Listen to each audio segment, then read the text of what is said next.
अब ये है कॉग्निटिव डेवलपमेंट। ठीक है, तो कॉग्निटिव डेवलपमेंट बेसिकली एक फील्ड है न्यूरोसाइंस की और साइकोलॉजी की। कॉग्निटिव का लफ्ज़ जो है ना वो हमेशा जहाँ पर भी आए तो इससे मतलब होता है थिंकिंग से मुराद होता है, इसका मेमोरी से रिलेटेड चीज़ें होती हैं। ठीक है, तो बेसिकली ये डील करती है चाइल्ड ब्रेन की डेवलपमेंट थिंकिंग लिहाज से, मेमोरी लिहाज से इनटू एन एडल्ट ब्रेन। अब एक बहुत इंपॉर्टेंट टॉपिक आ रहा है, वो है जीन पियाजे की थ्योरी और लीव वाइगॉट्सी की थ्योरी। ठीक है, ये दोनों थ्योरिस्ट जो हैं बेसिकली जो थ्योरी देने वाले साइकोलॉजिस्ट हैं, इन्होंने डिफरेंट सॉर्ट ऑफ लर्निंग की कॉग्निटिव डेवलपमेंट की बात की है। ठीक है, एक का पर्सपेक्टिव ये है कि जो कॉग्निटिव लर्निंग होती है, मतलब थिंकिंग डेवलपमेंट जो होती है वो इंडिविजुअल बिहाफ पर होती है। मतलब कि लर्निंग जो होती है वो बच्चा खुद आपस अपने पर्सपेक्टिव से देखता है चीज़ों को और सीखता है उस चीज़ से। ठीक है, ये जीन पियाजे का पर्सपेक्टिव है, यानी लर्निंग जो होगी यहाँ पे वो इंडिविजुअल होगी, सॉलिटरी होगी, मतलब खुद सीखता है वो। ठीक है, वाइल जो लीव वाइगॉट्सी है उसका थोड़ा सा विजन ब्रॉड है, वो कहता है कि ग्रुप्स ऑफ चिल्ड्रन जो है ना वो लर्निंग के फिनोमेना को या कॉग्निटिव डेवलपमेंट को मजीद जो है ईजी करते हैं, यानी उसके थ्रू जो है सोशल ग्रुप की जो लर्निंग है वो ज़्यादा इंपॉर्टेंट है। ठीक है, इसमें जो है जब जाहिर सी बात है इस तरीके की लर्निंग में इंडिविजुअल डेवलपमेंट होती है कि आपस में जो अपने जो पर्सपेक्टिव से जो सोचने का ज़ाविया है वो ब्रॉड होता है। इसमें सोशल लर्निंग होती है कि डिफरेंट पीपल से, डिफरेंट इंटरेक्शन से आप बहुत कुछ सीख रहे होते हो। ठीक है, तो हम एक एक चल करके ना इनकी सिमिलैरिटीज़ भी देख रहे हैं, डिसिमिलैरिटीज़ भी देख रहे हैं। तो यहाँ पर इनका ये बहुत बड़ा कहते हैं डिसिमिलर ओपिनियन है दोनों का। ठीक है, और अब तीसरी बात ये है कि डेवलपमेंट को जो ड्राइव लेके आता है, यानी इस डेवलपमेंट की तरफ जो लेके आता है वो कौन सी चीज़ें होती हैं। मतलब इस तरह की डेवलपमेंट जो है थिंकिंग डेवलपमेंट, कॉग्निटिव डेवलपमेंट की तरफ जीन पियाजे के थ्रू जो है वो है कि मैचुरेशन और कॉन्फ्लिक्ट। जैसे जैसे बच्चा बड़ा होता जाता है वो बहुत सारे अपने ओल्ड कॉन्सेप्ट से, ये बात याद रखेंगे जीन पियाजे totally individualistic point of view पे है कि अपने ही कंसेप्ट से वो कॉन्फ्लिक्ट करने लगता है और वो मैच्योर हो जाता है। ठीक है, तो उसकी थिंकिंग भी मैच्योर हो जाती है, यानी उसकी एलिमेंट्री थिंकिंग जो है ना वो अपने पर्सपेक्टिव से देखते हुए जो है वो मैच्योर में कन्वर्ट हो जाती है। वाइल जो वाइगॉट्सी है वो कहता है कि नहीं, ऐसा नहीं होता कि वो अपने पर्सपेक्टिव से देख रहा होता है, बल्कि ये होता है कि जो दूसरों से वो लर्निंग कर रहा होता है उससे मोटिवेशन गेन करता है और अपनी थिंकिंग बदलता है। According to पियाजे, gene पियाजे, cognitive process कैसा है, मतलब कि थिंकिंग प्रोसेस कैसा होता है,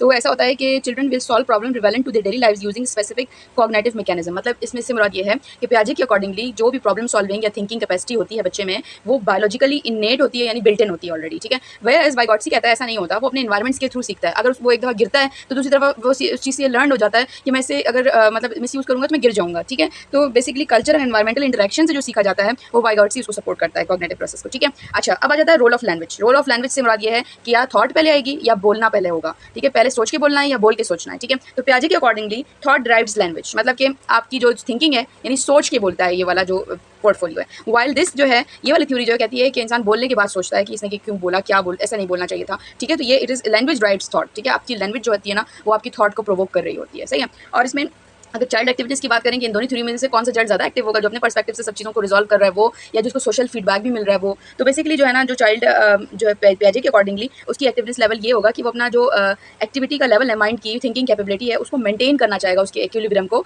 थ्रू डिफरेंट स्कीमास। कभी वो कोई जाविया अख्तियार करेगा, कभी कुछ कभी कुछ। ठीक है, लेकिन वो मेंटेनेंस के फ्रेम में रहेगा। लेकिन वाइगॉट्सी का जो बच्चा होगा वो एक्टिव होगा, और वो एक्टिव की क्या इसकी मतलब निशानी होगी कि वो फीडबैक दिया करेगा कि मैंने इस तरह किया था तो मेरे साथ ये हुआ, बाकी इस तरह करते हैं तो इसलिए उनके साथ ऐसा होता है। तो फीडबैक जो क्वालिटी है वो वाइगॉट्सी के बच्चों के अंदर डेवलप होती है अगर वाइगॉट्सी की थ्योरी देखी जाए तो। जी, जैसे कि हमने वाइगॉट्सी और जीन पियाजे की थॉट वर्सेस लैंग्वेज के ऊपर ओपिनियंस देखे हैं, इसी तरीके से लैंग्वेज डेवलपमेंट भी बहुत इंपॉर्टेंट पर्सपेक्टिव है। ठीक है, और ये इसी से बच्चा जो है वो बहुत थॉट प्रोवोक होता है, या तो वो बोल के सोचता है या सोच के बोलता है। ठीक है, तो ये दोनों पर्सपेक्टिव में जो है लैंग्वेज की डेवलपमेंट बहुत ज़रूरी है। तो बेसिकली लैंग्वेज डेवलप कैसी होती है, लैंग्वेज जो डेवलप होती है वो बेसिकली दो चीज़ों से होती है। एक तो आपके स्किलफुल ट्यूटर से होती है, ट्यूटर के थ्रू होती है। ठीक है, या फिर आपके जो है ना कोलैबोरेटिव डायलॉग से होती है। कोलैबोरेटिव डायलॉग्स बेसिकली क्या होते हैं, talk about topic with the help of tutor. ठीक है, तो कोलैबोरेटिव डायलॉग्स जब आपका स्किलफुल ट्यूटर आपसे करता है तो आपकी लैंग्वेज डेवलप होती है। ठीक है, तो ये एक लैंग्वेज डेवलपमेंट के कहते हैं कि तरीकाकार है कि स्किलफुल ट्यूटर जब आपसे किसी भी टॉपिक के बारे में बात कर रहा होता है, भले वो आपका बाप हो, आपका माँ हो, आपकी सराउंडिंग में आपके बहन भाई हो, कोई भी आपसे कोई बात कर रहे होते हैं किसी टॉपिक पे, वहाँ से लैंग्वेज डेवलपमेंट स्टार्ट होती है। तो वो कैसे स्टार्ट होती है कि 3 मंथ्स, फर्स्ट 3 मंथ्स में बच्चा गर्गलिंग करता है। ठीक है, जो एक प्रॉपर वॉइस होती है, बस वो ऐसी गार्गल सी कर रहा होता है कि आवाज़ समझ नहीं आती क्या बोलना चाह रहा है। ठीक है, फिर उसके बाद वो बैबलिंग करता है 6 मंथ्स में, 3 मंथ्स में गार्गलिंग, 6 मंथ्स में बैबलिंग, 12 मंथ्स में जाके यानी 1 साल का जब होता है बच्चा तो फर्स्ट वर्ड सीखता है वो। ठीक है, वो वर्ड्स क्या होता है जैसे बाबा, मामा, ऐसे बोलना वो सीखता है। ठीक है, अब आ जाते हैं जो 18 मंथ्स यानी अब 1.8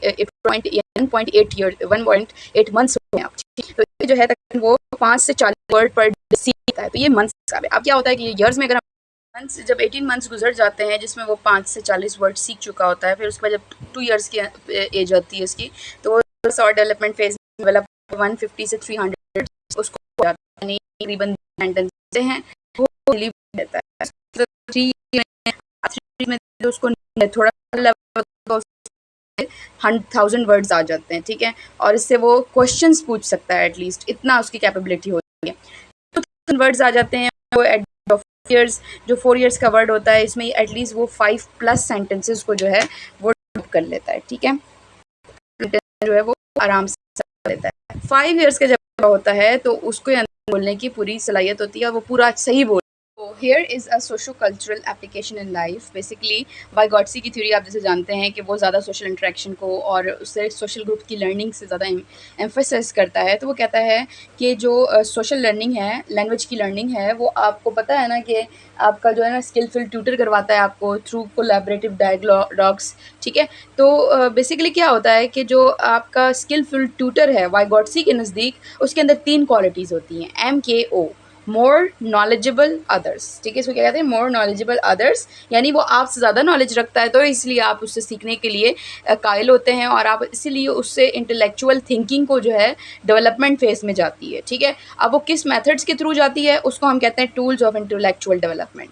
4 मेथडोलॉजी हैं या वो 4 तरीक़ेकार जो कि MKO यूज़ करता है, मोर नॉलेजेबल अदर, जो कि आपकी इंटेलेक्चुअल अडेप्टेशन को बढ़ाता है। उनमें से नंबर 1 है मीडिएटेशन, ठीक है। मीडिएशन जो होता है, मीडिएशन मतलब क्या, providing a media, bridge provide करना बिटवीन थॉट्स। इसकी एग्जांपल ऐसी है जैसे अगर आपको इंग्लिश लैंग्वेज सीखनी है तो उससे पहले आपको जो है अल्फ़ाबेट सीखने होंगे। तो बेसिकली आप क्या कर रहे होते हो कि पहले एक जो उसके कहते हैं कि सिम्बॉलिक्स हैं या अल्फ़ाबेट्स हैं, ये सारे आपके एक आ जाते हैं मीडिएशन टाइप की टूल में, सही है। प्राइवेट स्पीच क्या होता है, प्राइवेट स्पीच से मुराद ये होता है कि वो स्पीच जो कि आप तक ही रहे लेकिन ये इतनी ऑडिबल हो कि दूसरा बच्चा भी सुन रहा है और वो आपकी ये चीज़ स्पीच को गैदर कर ले, कलेक्ट कर ले, यानी आपकी जैसे आपकी कीज़ गुम हो जाती हैं तो आप जो उस वक्त बड़बड़ा रहे होते हो, आपस में बोल रहे होते हो, तो वो भी नोटिस्ड हो रहा होता है, दिस टाइप ऑफ स्पीच, ठीक है। तो वो स्पीच की जो टाइप है, जैसे कि आप लाउड हो जाते हो एकदम से कीज़ ढूंढते ढूंढते, तो this type of speech is private speech, ठीक है। गाइडेड प्रिंसिपल्स के थ्रू भी वो गाइड कर सकता है, वो इस तरीके से कि आपको हिंट्स क्लास में से आप करवाए, टेस्ट, ठीक है, करवाए, तो ये लर्निंग हिंट्स देना क्लास कि आप स्कैफोल्डिंग क्या है, स्कैफोल्डिंग ऐसा चंक्स है, को लर्निंग चंक्स में करते हैं, हाफ द वर्क, जैसे डॉट से डॉट में फिर आप होती थी, तो इसकी यहाँ पर एक और टर्मिनोलॉजी है जो बहुत इंपॉर्टेंट है, वो है ZPD, zone of proximal development, ठीक है। Zone of proximal development basically क्या है, it is the difference between what a child knows independently, ठीक है, and what he wants to learn from MKO, ठीक है। इन दोनों का डिफरेंस जो है ना वो हमारा ZPD होता है, ठीक है। जैसे कि एक शख्स है जिसको, एक बच्चा है जिसको गेम्स खेलने का बहुत शौक है, ठीक है, और वो बहुत सारे गेम्स को सीख भी रहा है, खेल भी रहा है, लेकिन is able to successfully strategise the solving problems independently. अब वो मतलब नई गेम सीख रहा है और लर्न कर रहा है, फिर उसके बाद वो इतना इंडिपेंडेंट हो जाता है अपने MKOs के सीखने के बाद कि वो खुद खेल सकता है, तो अब उसको MKO की नीड नहीं है। तो इस तरह की जो चीज़ें हैं वो ZPD में लाई करती हैं, यानी जोन ऑफ प्रॉक्सिमल डेवलपमेंट। जो है इसकी 4 स्टेजेस हैं। नंबर 1 स्टेज ये है कि वो असिस्टेंस प्रोवाइडेड बाय MKO, ठीक है। अब इसमें मैं आपको थोड़ी सी एग्जांपल देती हूँ और उसके साथ मैं आपको समझाती हूँ कि देखें, अगर आपने जो है ना, लेट सपोज आपने कोई गेम सीखनी है, ठीक है, तो जो आपका जो गेम ट्रेनर होगा या किसी को जिसको गेम आती है वो आपसे ज़्यादा MKO है आपका, ठीक है, आप उसके थ्रू सीखते हो, वो आपके सामने खड़ा होता है, ठीक है। फिर उसके बाद आ जाती है बात ये कि फिर जब वो उसकी वो आपको कहता है कि ठीक है अब जाएँ, अब आप खुद सीखें, तो आप, ऐसा होता है कभी कभी आप वो अवेलेबल नहीं होता, या अब आप इस स्टेज पे आ चुके होते हो कि आप सेल्फली जो है ना खुद अपन जो कहीं पे भी एम्बिग्यूटी आ रही है, परेशानी आ रही है, उसको हल कर सको, ठीक है। तो उसके लिए आप क्या करते हो कि आप जो है डिफरेंट मैनुअल्स पढ़ते हो, गाइडलाइंस लेते हो, ठीक है, तो आप सेल्फ कोशिश कर रहे होते हो, ठीक है। तीसरी स्टेप ये होता है कि आप ऑटोमेटाइज हो जाते हो, मतलब ऑटोमेटाइज का मतलब ये है कि नाउ आप मैदान में उतरते हो और ट्रायल्स करते हो, प्रैक्टिस करते हो, ठीक है, ये थर्ड स्टेज होता है। फिर क्या होता है कि ये इस स्टेज पे आप परफेक्शन इतनी गेन कर लेते हो कि फिर आप डी ऑटोमेटाइज हो जाते हो। डी ऑटोमेटाइजेशन क्या चीज़ है कि आप दूसरों को भी जो है ना अब बता सकते हो कि ये ऐसे खेलते हैं, now you would become a MKO by self also, ठीक है। ये स्टेज है जिसमें पहली स्टेज में MKO की हेल्प चाहिए, दूसरे में आप अपने आप से डिसाइड करते हो, तीसरे में आपने जो है अपनी ट्रायल्स एंड प्रैक्टिस करनी होती है ताकि अपने आप को एरर फ्री कर लो, और फोर्थ मोस्ट है द लास्ट स्टेज ये है कि आप परफेक्ट हो जाते हो और दूसरे को टीच करने के काबिल हो जाते हो। पीडी को ना थोड़ा-सा मॉडल के अंदर से देखें तो वो इस तरह दिखता है कि सेंटर और जो फोर्थ स्टेज होती है जिसमें इंडिपेंडेंट हो जाता है बंदा, वो खुद कर सकता है और टीच भी कर सकता है दूसरे को, तो वो इसके अंदर आता है, ठीक है। फिर उसके बाद जो सेकंड एंड फोर्थ स्टेज थी जिसमें वो असिस्टेंट्स रिक्वायर करता है, प्रैक्टिस चाहिए होती है उसको, वो जीपीडी वाला पोर्शन पूरा वो यहाँ पर होता है, ठीक है। फिर जो थर्ड मोस्ट जो कि जिसमें उसको एमक्यू चाहिए क्योंकि उसको इसका बारे में स्किल नहीं होती, तो वो जो है वो फर्स्ट स्टेज होती है, ठीक है। तो ये एक मॉडल के अंदर ऐसे डिस्क्राइब होता है। और इसके फोल्डिंग मैं आपको बता चुकी हूँ, वो एक ऐसा टूल है यूजफुल जिसके अंदर जो है क्या नाम है, जो डायरेक्ट हिट करता है आपको इंडिपेंडेंट बना देता है। This was our lecture about today.